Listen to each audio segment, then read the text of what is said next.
News 18 digital ಕಂಟೆಂಟ್ಗೆ ಸ್ವಾಗತ. ನಾನು ಬಾಗಲಕೋಟೆ ಜಿಲ್ಲಾ ವರದಿಗಾರ ಮಂಜುನಾಥ್ ತಳವಾರ್. ಆಪತ್ಕಾಲದಲ್ಲಿ ರೈತರ ಅನುಕೂಲಕ್ಕಾಗಿ ಜಾರಿಗೆ ಬಂದಂತಹ ಒಂದು ಫಸಲ್ ಬಿಮಾ ಯೋಜನೆ ಇವತ್ತು ವಂಚಕರ ಜಾಲಕ್ಕೆ ಬಲಿಯಾಗ್ತಾ ಇದ್ದಾವೆ. ರೈತರ ಮೂಲಕ ಏನು ಮಧ್ಯವರ್ತಿಗಳನ್ನ ರಚಿಸಿ ಈ ಒಂದು ವಂಚಕರ ಜಾಲ ಕೋಟ್ಯಾಂತರ ರೂಪಾಯಿ ಹಗರಣವನ್ನ ಮಾಡ್ತಾ ಇದೆ ಅನ್ನುವಂಥದ್ದು ಗಂಭೀರ ಆರೋಪ ಕೇಳಿ ಬರ್ತಾ ಇದ್ದಾವೆ.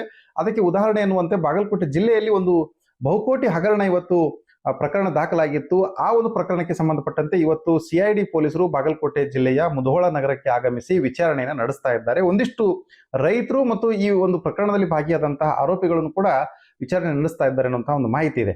ಈ ಸ್ಟೋರಿ ಏನು ಅಂತ ಹೇಳ್ತೀನಿ. ಅದಕ್ಕೂ ಮುನ್ನ ನೀವೇನು ಕೂಡ ನ್ಯೂಸ್ 18 ಅನ್ನ ಡಿಜಿಟಲ್ ಪ್ಲಾಟ್ಫಾರ್ಮ್ ಅಲ್ಲಿ ಫಾಲೋ ಮಾಡ್ತಾ ಇಲ್ಲ ಅಂತಂದ್ರೆ ಈ ಕೂಡಲೇ ಫಾಲೋ ಮಾಡಿ, ಸಬ್ಸ್ಕ್ರೈಬ್ ಮಾಡಿ, ಹೊಸ ಹೊಸ ಅಪ್ಡೇಟ್ಸ್ ಗಳನ್ನ ತಿಳ್ಕೊಳ್ಳಿ. ರೈತರಿಗೆ ಪ್ರಕೃತಿ ವಿಕೋಪದಿಂದಾಗಿ ಆಗ್ತಾ ಇರುವಂತಹ ನಷ್ಟದಲ್ಲಿ ಆರ್ಥಿಕವಾಗಿ ನೆರವನ್ನ ನೀಡಬೇಕು ಅನ್ನುವಂಥ ಉದ್ದೇಶದಿಂದ ಕೇಂದ್ರ ಸರ್ಕಾರ ಫಸಲ್ ಬಿಮಾ ಯೋಜನೆಯನ್ನ ಜಾರಿಗೆ ತಂದಿತ್ತು.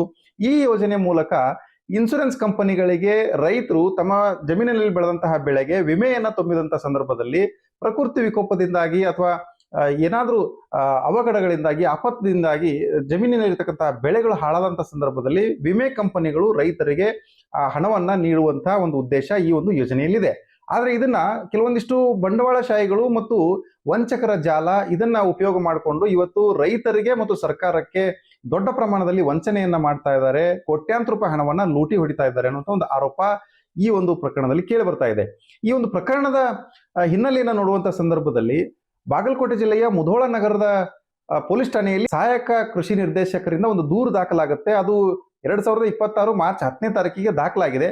ಅದಕ್ಕೂ ಮುನ್ನ ಈ ಒಂದು ಫಸಲ್ ಬಿಮಾ ಯೋಜನೆಯಲ್ಲಿ ಸುಮಾರು 30 ಕೋಟಿ ರೂಪಾಯಿ ಹಗರಣ ಆಗಿದೆ ಅನ್ನುವಂತ ಒಂದು ಗಂಭೀರ ಆರೋಪದೊಂದಿಗೆ ಸುಮಾರು 9 ಜನರ ವಿರುದ್ಧ ಒಂದು ಅನಾಮಧೇಯ ದೂರು ಬಾಗಲಕೋಟೆ ಜಿಲ್ಲೆಯ SP ಸಿದ್ಧಾರ್ಥ ಗೋಯಲ್ ಅವರಿಗೆ ಬಂದಿರುತ್ತೆ. ಆ ಒಂದು ದೂರಿನ ಆಧಾರದ ಮೇಲೆ ಸಿದ್ಧಾರ್ಥ ಗೋಯಲ್ ಅವರು ಒಂದು ರೀತಿಯಾಗಿ ತನಿಖೆಯನ್ನ ಆರಂಭಿಸ್ತಾರೆ. ಅದಾದ ಬಳಿಕ ಈ ಒಂದು ಪ್ರಕರಣವನ್ನ ಸಹಾಯಕ ಕೃಷಿ ನಿರ್ದೇಶಕರು ಲಿಖಿತ ರೂಪದಲ್ಲಿ ಒಂದು ದೂರನ್ನ ದಾಖಲು ಮಾಡ್ತಾರೆ. ಆ ದೂರಿನಲ್ಲಿ ಸ್ವತಃ ಅಧಿಕಾರಿಗಳೇ ದಾಖಲಿಸಿರುವಂತಹ ಮಾಹಿತಿ ಏನಂತಂದ್ರೆ, ಈ ಒಂದು ಫಸಲ್ ಬಿಮಾ ಯೋಜನೆಯ ಅಡಿಯಲ್ಲಿ 30,28,50,00,000ಕ್ಕೂ ಹೆಚ್ಚಿನ ಹಣ ಅವ್ಯವಹಾರ ಆಗಿದೆ, ಹಗರಣ ಆಗಿದೆ ಅನ್ನುವಂತಹ ಒಂದು ಆರೋಪವನ್ನ ಸ್ವತಃ ಅಧಿಕಾರಿಗಳೇ ನಮೂದು ಮಾಡಿ ಪೊಲೀಸ್ ಠಾಣೆಗೆ ದೂರನ್ನು ನೀಡಿದ್ದಾರೆ. ಅದು ಇಲ್ಲಿ ಕೇವಲ ಮುಧೋಳ ತಾಲೂಕಿನಲ್ಲಿ ಮಾತ್ರ ಅನ್ನುವಂಥದ್ದು ಕೂಡ ಸ್ಪಷ್ಟವಾಗಿದೆ. ಈ ಒಂದು ಪ್ರಕರಣ ದಾಖಲಾದ ಬಳಿಕ ಮುಧೋಳ ಪೊಲೀಸರು ಇದನ್ನ CID ಪೊಲೀಸರಿಗೆ ವರ್ಗಾವಣೆ ಮಾಡ್ತಾರೆ. CID ಧಾರವಾಡದ ಪೊಲೀಸರು ಇದನ್ನ ಪ್ರಕರಣವನ್ನು ದಾಖಲು ಮಾಡಿಕೊಂಡು ವಿಚಾರಣೆಯನ್ನು ನಡೆಸ್ತಾ ಇದ್ದಾರೆ. ಆದ್ರೆ ಈ ಪ್ರಕರಣದ ಹಿನ್ನೆಲೆ ಏನು, ಇದನ್ನ ಯಾವ ರೀತಿಯಾಗಿ ಹಗರಣವನ್ನು ಮಾಡ್ತಾರೆ ಅನ್ನುವಂಥದ್ದನ್ನ ನೋಡುವಂತ ಸಂದರ್ಭದಲ್ಲಿ ರೈತರು ತಮ್ಮ ಜಮೀನಿನಲ್ಲಿ ಬೆಳೆದಂತಹ ಬೆಳೆಗೆ ವಿಮೆಯನ್ನ ಕಟ್ಟಿ ಬೆಳೆ ಹಾಳಾದಂತಹ ಸಂದರ್ಭದಲ್ಲಿ ಆ ವಿಮೆ ಹಣವನ್ನ ಪಡೆದುಕೊಳ್ಳುವಂಥದ್ದು ಈ ಒಂದು ಯೋಜನೆ. ಆದ್ರೆ ಇದನ್ನ ಹೇಗೆ ದುರ್ಬಳಕೆ ಮಾಡ್ತಾ ಇದ್ದಾರೆ ಅನ್ನೋಂಥದ್ದು ನೋಡುವಂತ ಸಂದರ್ಭದಲ್ಲಿ ಉದಾಹರಣೆಗೆ ಒಬ್ಬ ರೈತನಿಗೆ 5 ಎಕರೆ ಜಮೀನಿದೆ ಅಂತಂದ್ರೆ ಆ ರೈತನ ಬಳಿಗೆ ಈ ಒಂದು ವಂಚಕರ ಜಾಲದಲ್ಲಿರುವಂತಹ ಭಾಗಿಯಾಗಿರುವಂತಹ ಏಜೆಂಟ್ಗಳೇನಿದ್ದಾರೆ, ಈ ಜಾಲ ಎಷ್ಟರ ಮಟ್ಟಿಗೆ ಇದೆ ಅಂತಂದ್ರೆ ಹಳ್ಳಿಯಿಂದ ಬೆಂಗಳೂರಿನವರೆಗೆ ತನ್ನದೇ ಆದಂತಹ ಒಂದು ಜಾಲ ಬೆಳೆದುಕೊಂಡಿದೆ. ಇದರಲ್ಲಿ ಏಜೆಂಟ್ಗಳಿದ್ದಾರೆ, ಇನ್ಶೂರೆನ್ಸ್ ಕಂಪನಿಯಲ್ಲಿ ಕೆಲಸ ಮಾಡುವಂತಹ ಸಿಬ್ಬಂದಿಗಳು ಕೂಡ ಭಾಗಿಯಾಗಿದ್ದಾರೆ ಮತ್ತು ಈ ಬೆಳೆಗಳಿಗೆ ಕ್ಲಿಯರೆನ್ಸ್ ಕೊಡುವಂತಹ ಗ್ರಾಮ ಪಂಚಾಯತಿ ಸಿಬ್ಬಂದಿಗಳು ಕೂಡ ಈ ಒಂದು ವಂಚಕರೊಂದಿಗೆ ಕೈ ಜೋಡಿಸಿದ್ದಾರೆ ಅನ್ನುವಂತ ಒಂದು ಆರೋಪ ಕೂಡ ಇದೆ. ಇಲ್ಲಿ ಹೇಗೆಲ್ಲ ಇದನ್ನ ವಂಚಿಸ್ತಾರೆ ಅನ್ನುವಂಥದ್ದು ನೋಡುವಂತ ಸಂದರ್ಭದಲ್ಲಿ ಓರ್ವ ರೈತ 5 ಎಕರೆ ಜಮೀನು, ಉದಾಹರಣೆಗೆ 5 ಎಕರೆ ಜಮೀನ್ ಇದ್ರೆ ಆ ಜಮೀನಿನಲ್ಲಿ ಮೆಕ್ಕೆಜೋಳವನ್ನ ಬೆಳೆದಿದ್ರೆ ಮೆಕ್ಕೆಜೋಳಕ್ಕೆ ಅಂತ ಹೇಳಿ ಒಂದು ವಿಮೆಯನ್ನ ಕಟ್ತಾರೆ. ಆ ವಿಮೆ ಕಟ್ಟಿದ ಬಳಿಕ ಗ್ರಾಮ ಪಂಚಾಯತಿ ಸಿಬ್ಬಂದಿಗಳು ಮತ್ತು ವಿಮೆ ಕಂಪನಿಯ ಸಿಬ್ಬಂದಿಗಳನ್ನ ಒಳಗೊಂಡಂತಹ ಒಂದು ತಂಡ ಇಲ್ಲಿ ಒಂದು CC ಕ್ಲಿಯರೆನ್ಸ್ ಅನ್ನ ಕೊಡುತ್ತೆ. CC ಅಂದ್ರೆ ಕ್ರಾಪ್ ಕ್ಲಿಯರೆನ್ಸ್ ಅನ್ನ ಕೊಡುತ್ತೆ. ಆ ಕ್ಲಿಯರೆನ್ಸ್ ನ ಆಧಾರದ ಮೇಲೆ ವಿಮೆ ಕಂಪನಿಗಳು ಈ ಪ್ರದೇಶದಲ್ಲಿ ಬೆಳೆ ಹಾನಿಯಾಗಿದೆ ಅಂತ ಹೇಳಿ ಆ ವ್ಯಾಪ್ತಿಯಲ್ಲಿ ಏನು ಬೆಳೆ ವಿಮೆಯನ್ನು ಕಟ್ಟಿರ್ತಾರೆ ರೈತರು, ಅವರಿಗೆ ಆ ಒಂದು ವಿಮೆ ಹಣವನ್ನ ಜಮಾ ಮಾಡುವಂಥದ್ದು ಒಂದು ಪ್ರಕ್ರಿಯೆ. ಇದನ್ನ ಈ ಏಜೆಂಟ್ಗಳೇನಿದ್ದಾರೆ, ಈಗ ಯಾವ ರೈತರ ಹೆಸರಿನಲ್ಲಿ ಜಮೀನುಗಳಿರುತ್ತೆ ಅವರ ಪಹಣಿ ಪತ್ರಗಳನ್ನ, ಆಧಾರ್ ಕಾರ್ಡ್ಗಳನ್ನ, ಬ್ಯಾಂಕ್ ಖಾತೆಗಳನ್ನ ಪಡೆದುಕೊಂಡು ಅವರ ಜಮೀನಿನಲ್ಲಿ ಉದಾಹರಣೆಗೆ ಕಬ್ಬು ಬೆಳೆದಿದ್ರು ಕೂಡ ಮೆಕ್ಕೆಜೋಳವನ್ನು ಬೆಳೆದಿದ್ದಾರೆ ಅಂತೇಳಿ ತೋರಿಸಿ ಒಂದು ನಕಲಿ ಫೋಟೋಗಳನ್ನ ಬಳಸಿ CC ಕ್ಲಿಯರೆನ್ಸ್ ಮಾಡುವಂತ ಸಂದರ್ಭದಲ್ಲೂ ಕೂಡ ಒಂದಿಷ್ಟು ಆ ಕ್ಲಿಯರೆನ್ಸ್ಗೆ ಬೇಕಾದಂತ ಒಂದು 5 ಗುಂಟೆನೋ 10 ಗುಂಟೆ ಜಮೀನಿನಲ್ಲಿ ಆ ಒಂದು ಬೆಳೆಯನ್ನ ಬೆಳೆದು ಇದೇ ಬೆಳೆಯನ್ನ ಇಡೀ ಹೊಲ ತುಂಬ ಬೆಳೆದಿದ್ದೀವಿ ಅಂತೇಳಿ ತೋರಿಸಿ ಆ ಒಂದು ವರದಿಯನ್ನ ಸಲ್ಲಿಸಿ ಅದರ ಮೂಲಕ 5 ಎಕರೆ ಜಮೀನಿಗೆ ಹಣವನ್ನ ಜಮಾ ಮಾಡಿಸ್ಕೊಳ್ಳುವುದು ಅಂತದ್ದು ಇದು ಜಾಲ.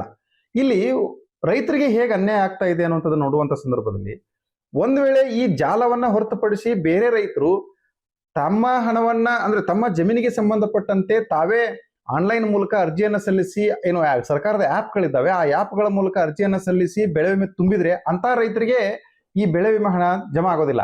ಸ್ವತಃ ಸ್ವಯಂ ಪ್ರೇರಿತವಾಗಿ ತುಂಬಿರುವಂತಹ ರೈತನಿಗೆ ಹಣ ಬರೋದಿಲ್ಲ. ಬದಲಾಗಿ ಯಾರು ಏಜೆಂಟ್ಗಳು ಬಂದು ಆ ರೈತನ ಪಹಣಿಯನ್ನು ಪಡೆದುಕೊಂಡು ದಾಖಲಾತಿಗಳನ್ನ ಪಡೆದುಕೊಂಡು ಏಜೆಂಟ್ ತುಂಬಿರ್ತಾರೋ ಅಂತವರಿಗೆ ಮಾತ್ರ ಈ ಬೆಳೆ ವಿಮೆ ಹಣಗಳು ಜಮಾ ಆಗಿರುವಂತದ್ದು ಉದಾಹರಣೆ ಇದೆ. ಇದರಿಂದಾನೇ ಈ ಒಂದು ಪ್ರಕರಣ ಇದೀಗ ಬೆಳಕಿಗೆ ಬಂದಿರುವಂತದ್ದು. ಇಲ್ಲಿ ಯಾವ ರೀತಿಯಾಗಿ ಒಡಂಬಡಿಕೆ ಆಗಿರುತ್ತೆ ಅಂತಂದ್ರೆ, ರೈತರ ಮಧ್ಯೆ ಮತ್ತು ಏಜೆಂಟರ ಮಧ್ಯೆ, ಅಂದ್ರೆ ಈ ವಂಚಕರ ಜಾಲ ಏನಿದೆ ಮಧ್ಯದಲ್ಲಿ ಏಜೆಂಟರ್ನ ಇಟ್ಕೊಂಡು ಒಡಂಬಡಿಕೆಯನ್ನ ಮಾಡ್ಕೊಳ್ಳುವಂಥದ್ದು. ಏನು ಅಂತಂದ್ರೆ, ಉದಾಹರಣೆಗೆ ನಂದು 5 ಎಕರೆ ಜಮೀನಿದೆ ಅಂತಂದ್ರೆ ನನಗೆ 5 ಎಕರೆ ಬೆಳೆ ವಿಮೆ ಹಣವನ್ನ 1 ಎಕರೆಗೆ 1,000 2,000 ರೂಪಾಯಿ ತುಂಬುವಂಥದ್ದು ಇರುತ್ತೆ.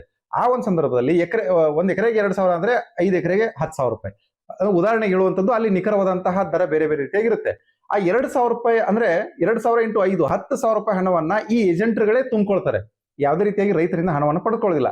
ಏಜೆಂಟ್ಗಳೇ ಆ ಹಣವನ್ನ ತುಂಬಿ ಆ ರೈತನ ದಾಖಲಾತಿಗಳನ್ನ ಪಡೆದುಕೊಂಡು ಈ ಒಂದು CC ಕ್ಲಿಯರೆನ್ಸ್ ಅನ್ನ ಮಾಡಿ ಬಳಿಕ ಆ ರೈತನ ಖಾತೆಗೆ ಬೆಳೆ ವಿಮೆ ಹಣ ಜಮಾ ಆಗುವಂತೆ ಮಾಡ್ತಾರೆ. ಆ ಒಂದು ನಿರ್ದಿಷ್ಟವಾದಂತಹ ಹಣ ಜಮಾ ಆಗುತ್ತೆ. ಎಕರೆಗೆ 10,000 ಆಗ್ಬೋದು, 15,000 ಆಗ್ಬೋದು. ಈ ರೀತಿಯಾಗಿ ಸುಮಾರು 70,000 80,000 ಹೀಗೆ ಒಂದು 5 ಎಕರೆ ಜಮೀನನ್ನು ಹೊಂದಿರುವಂತಹ ರೈತರಿಗೆ 80,000 1 ಲಕ್ಷದವರೆಗೂ ಕೂಡ ಒಂದು ಹಣ ಜಮಾ ಆಗುತ್ತೆ ಆಯಾ ಬೆಳೆಗಳ ಆಧಾರದ ಮೇಲೆ. ಆ ಜಮಾ ಆಗಿರುವಂತಹ ಹಣದಲ್ಲಿ ಆ ರೈತ 50% ಹಣವನ್ನ ಆ ಏಜೆಂಟ್ರಿಗೆ ಕಂಪಲ್ಸರಿ ಕೊಡಬೇಕು. ಇಂಥ ಒಂದು ಅಲಿಖಿತ ಅಗ್ರಿಮೆಂಟ್ ಅನ್ನ ಅವ್ರು ಮಾಡ್ಕೊಂಡಿರ್ತಾರೆ. ಅಲ್ಲಿ ಉದಾಹರಣೆಗೆ 1 ಲಕ್ಷ ರೂಪಾಯಿ ರೈತನ ಖಾತೆಗೆ ಜಮಾ ಆಗಿದ್ರೆ 50,000 ರೂಪಾಯಿ ತೆಗೆದು ಏಜೆಂಟ್ಗಳು ಇರ್ತಾರೆ ಅವ್ರ ಕೈಯಲ್ಲಿ ಕೊಡಬೇಕು. ಆ ಏಜೆಂಟ್ರು ತಮಗೆ ಒಂದಿಷ್ಟು ಪರ್ಸೆಂಟೇಜ್ ಇಟ್ಕೊಂಡು ಈ ವಂಚಕರ ಜಾಲ ಏನಿದೆ ಅಂದ್ರೆ ಪ್ರಮುಖ ವ್ಯಕ್ತಿಗಳು ಯಾರಿರ್ತಾರೆ ಅವರಿಗೆ ಹಂತ ಹಂತವಾಗಿ ಹಣವನ್ನ ಕೊಡ್ತಾ ಹೋಗ್ತಾರೆ. ಈ ರೀತಿಯಾಗಿ ಬೆಳೆಗಳನ್ನೇ ಬೆಳೆದಂತಹ ಜಮೀನುಗಳಿಗೆ GPS ಗಳನ್ನ ಮಾಡಿ ರೈತರು ಒಂದ್ ಕಡೆ ಕಬ್ಬು ಬೆಳೆದಿದ್ರೆ ಅವ್ರನ್ನ ಈರುಳ್ಳಿ ಅಂತೇಳಿ ತೋರಿಸುವಂಥದ್ದು, ಅಲ್ಲಿ ಈರುಳ್ಳಿ ಇಲ್ಲದೆ ಇದ್ರೂ ಕೂಡ ಬೆಳೆಗಳನ್ನ ಫೋಟೋ ಹೊಡೆದು ಆ ನಕಲಿ ಫೋಟೋಗಳನ್ನ ಇದಕ್ಕೆ ಜೋಡಿಸುವಂಥದ್ದಾಗಿರ್ಬೋದು. ಮತ್ತೆ CC ಕ್ಲಿಯರೆನ್ಸ್ ಮಾಡುವಂತ ಸಂದರ್ಭದಲ್ಲಿ ಅಧಿಕಾರಿಗಳನ್ನ ಶಾಮೀಲ್ ಮಾಡಿಕೊಂಡು ಸುಳ್ಳು ವರದಿಗಳನ್ನ ಸಲ್ಲಿಸಿ ಈ ರೀತಿಯಾಗಿ ಏನು ವಿಮೆ ಕಂಪನಿಯೊಂದಿಗೆ ಶಾಮೀಲಾಗಿ ವಿಮೆ ಕಂಪನಿಯಲ್ಲಿರುವಂತಹ ಕೆಲವೊಂದಿಷ್ಟು ಸಿಬ್ಬಂದಿಗಳು ಕೂಡ ಇದರಲ್ಲಿ ಭಾಗಿಯಾಗಿ ವ್ಯವಸ್ಥಿತವಾದಂತಹ ಒಂದು ಜಾಲವನ್ನು ರಚಿಸಿಕೊಂಡು ಈ ಒಂದು ಫಸಲ್ ಬಿಮಾ ಯೋಜನೆಯಲ್ಲಿ ದೊಡ್ಡ ಮಟ್ಟದ ಹಗರಣ ನಡೀತಾ ಇದೆ ಅನ್ನುವಂಥದ್ದು ಆರೋಪಗಳು ಕೇಳಿ ಬರ್ತಾ ಇದ್ದಾವೆ. ಇಂತಹ ಒಂದು ಆರೋಪಗಳಿಗೆ ಸಂಬಂಧಪಟ್ಟಂತೆ ಈಗಾಗಲೇ ತನಿಖೆ ಪ್ರಗತಿಯಲ್ಲಿದೆ. ಈ ಹಿಂದೆನೂ ಕೂಡ ಈ ಆರೋಪಗಳು ಕೇಳಿ ಬಂದ ಸಂದರ್ಭದಲ್ಲಿ ಪ್ರಕರಣ ದಾಖಲಾದರೂ ಕೂಡ ಕೆಲವೊಂದಿಷ್ಟು ಪೊಲೀಸರು ಯಾಕೋ ಈ ಒಂದು ಪ್ರಕರಣದಲ್ಲಿ ಇಚ್ಛಾಶಕ್ತಿಯನ್ನ ತೋರಿಸಲಿಲ್ಲ. ಆರೋಪಿಗಳನ್ನ ಕರೆತಂದು ವಿಚಾರಣೆ ಮಾಡುವಂಥದ್ದಾಗಿರ್ಬೋದು, ಅವ್ರನ್ನ ಅರೆಸ್ಟ್ ಮಾಡುವಂಥದ್ದಾಗಿರ್ಬೋದು ಮಾಡಿರಲಿಲ್ಲ. ಬದಲಿಗೆ ಪೊಲೀಸ್ ಠಾಣೆಗೆ ಕರೆಸಿ ಕೇವಲ ವಿಚಾರಣೆ ನೆಪದಲ್ಲಿ ಅವರನ್ನ ವಿಚಾರಣೆಗೊಳಪಡಿಸಿ ಅವ್ರನ್ನ ವಾಪಸ್ ಕಳಿಸಿರುವಂತಹ ಉದಾಹರಣೆ ಕೂಡ ಇದಾವೆ. ಅದಾದ ಬಳಿಕ ಅವರು 2 ತಿಂಗಳು ಕಳೆದ ಮೇಲೆ ಆರೋಪಿಗಳೇನಿದ್ದಾರೆ ಅವರು ಜಾಮೀನನ್ನ ಪಡೆದುಕೊಂಡು ರಾಜರೋಷವಾಗಿ ಹೊರಗಡೆ ಓಡಾಡ್ತಾ ಇದ್ದಾರೆ. ಇದರಲ್ಲಿ ಎಲ್ಲೋ ಒಂದ್ ಕಡೆ ಪೊಲೀಸರ ವಿರುದ್ಧ ಕೂಡ ಕೆಲವೊಂದಿಷ್ಟು ಆರೋಪಗಳು ಕೂಡ ಕೇಳಿ ಬಂದಿದ್ದು ಕೂಡ ಉಂಟು. ಆದ್ರೆ ಸದ್ಯಕ್ಕೆ SP ಸಿದ್ಧಾರ್ಥ್ ಗೋಯಲ್ ಅವರು ಈ ಒಂದು ಪ್ರಕರಣವನ್ನ ಗಂಭೀರವಾಗಿ ಪರಿಗಣಿಸಿದ ಮೇಲೆ ಒಂದ್ ರೀತಿಯಾಗಿ ಪ್ರಕರಣ ಸುಗಮ ರೀತಿಯಲ್ಲಿ ಸಾಗ್ತಾ ಇದೆ, ವಿಚಾರಣೆಗಳು ನಡೀತಾ ಇದ್ದಾವೆ. ಇವತ್ತು ಮುಧೋಳದ ನಗರದಲ್ಲಿರುವಂತಹ ಪ್ರವಾಸಿ ಮಂದಿರಕ್ಕೆ ಧಾರವಾಡದ CID ಇನ್ಸ್ಪೆಕ್ಟರ್ಗಳು ಬಂದಿದ್ದಾರೆ. ಆ ರೈತರಿಗೆ 14ನೇ ತಾರೀಕಿಗೆ ಅಂದ್ರೆ ಆಗಸ್ಟ್ 14ನೇ ತಾರೀಕಿಗೆ ಮುಂಚಿತವಾಗಿ ಇಲ್ಲಿ ಮತ್ತೊಂದು ವಿಚಾರ ಏನಂತಂದ್ರೆ ಏಜೆಂಟ್ಗಳು ಬಲಿ ಆಗ್ತಾ ಇಲ್ಲ. ಅದ್ರ ಬದಲಿಗೆ ಯಾವ ರೈತರು ತಮ್ಮ ದಾಖಲಾತಿಗಳನ್ನ ಕೊಟ್ಟು ಹಣವನ್ನ ಜಮಾ ಮಾಡಿಸ್ಕೊಂಡಿರ್ತಾರೆ ಅಂತ ರೈತರೇ ಈ ಒಂದು ಪ್ರಕರಣದಲ್ಲಿ ಸಿಲುಕೊಳ್ತಾ ಇದ್ದಾರೆ. ಅದಕ್ಕೆ ಯಾಕಂತಂದ್ರೆ ನೇರವಾಗಿ ಸಾಕ್ಷ್ಯಾಧಾರಗಳು ಸಿಗುವಂಥದ್ದು ಅವರ ಜಮೀನಿನಲ್ಲೇ ಸಿಗುತ್ತೆ, ಅವರ ಖಾತೆಯಲ್ಲೇ ಸಿಗುತ್ತೆ. ಹೀಗಾಗಿ ಈ ವಂಚಕರ ಜಾಲ ಏನಿದೆ ಇದು ಮಧ್ಯದಲ್ಲೇ ಆಟ ಆಡಿ ಅವರು ಪಾರಾಗ್ತಾ ಇದ್ದಾರೆ. ಇಲ್ಲಿ ವ್ಯವಸ್ಥಿತವಾಗಿ ತಾವು ಹೊರಗಡೆ ಉಳಿಯೋದಕ್ಕೆ ರೈತರನ್ನ ಬಲಿ ಕೊಡೋದಕ್ಕೆ ಮುಂದಾಗ್ತಾ ಇದ್ದಾರೆ ಅನ್ನುವಂಥ ಅನುಮಾನಗಳು ಕೂಡ ಕಾಡ್ತಾ ಇದ್ದಾವೆ.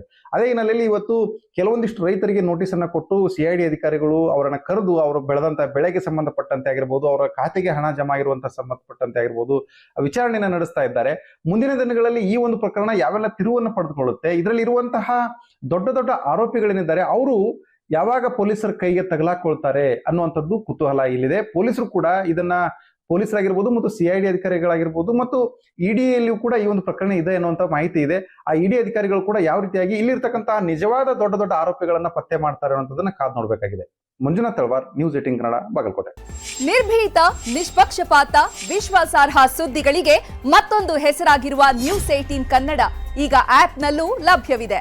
ದಯವಿಟ್ಟು ಇಲ್ಲಿರುವ QR ಕೋಡ್ ಅನ್ನು ಸ್ಕ್ಯಾನ್ ಮಾಡಿಕೊಂಡು ಆಪ್ ಡೌನ್ಲೋಡ್ ಮಾಡೋದಕ್ಕೆ ಮರಿಬೇಡಿ.